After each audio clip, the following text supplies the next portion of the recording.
Hi guys, welcome to Cynicary. If you wanted to murder Anne Hathaway's character in The Devil Wears Prada, Castle has got an episode for you. Dressed to Kill enters the world of high fashion and scores a wedding dress for Beckett in the process.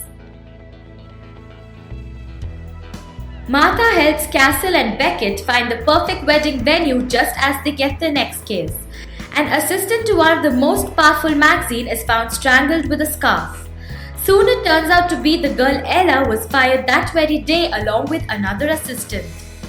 It only gets weird as the team learns the victim's apartment has been bugged and she had been approached by the lawyer of a rival magazine. The team gets a break from tech when they're able to trace external tampering with King's calendar to a designer's studio. It turns out he stole Ella's designs and she was going to go to the competition with the info that the magazine was about to run compromised work. The designer panicked and phoned the magazine's number 2 who was behind all the hiccups that made King look bad. He was after her job but he had to protect the integrity of the magazine to get it, so he killed Ella. Stana Katic could have been wearing candy bar wrappers or used tire treads. That's how well she sells Beckett's delight in her dress. The show doesn't usually take a quiet moment for a character to deal with something outside the steady chug of the plot, but that's exactly what Castle gave Beckett and it was really refreshing to watch. The mystery of Beckett's sudden depression was even more compelling than the murder.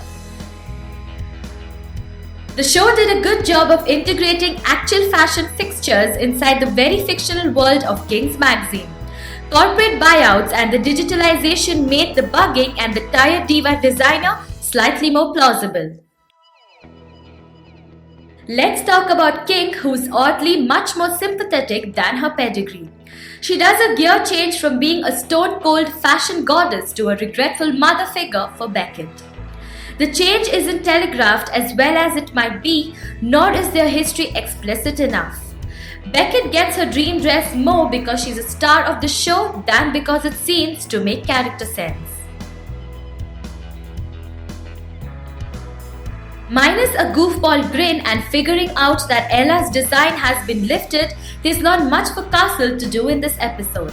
The find a venue subplot was weak. We suspected with the couple's interest in moving things up to the spring, it may even open up again, which made what Castle does for the hour feel even more pointless. The first half of the episode, before there's a direction to all the intrigue and plagiarism, suffers from a drama problem. All the dire pronouncements about bringing down the magazine and secrets that will rock modern fashion just sound ridiculous. It was a particularly thin nail to hang a murder on. As the case develops, the problems alleviate, but that doesn't mean the case doesn't start with cliché characters and silly-sounding motives.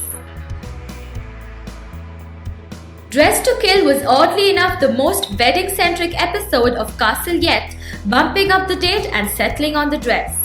The case felt flimsy at first, but it came around at the end. The small moments here were worth more than the big show. But before you leave, don't forget to subscribe to Cynicary for all the latest short films, celebrity gossips and movie reviews.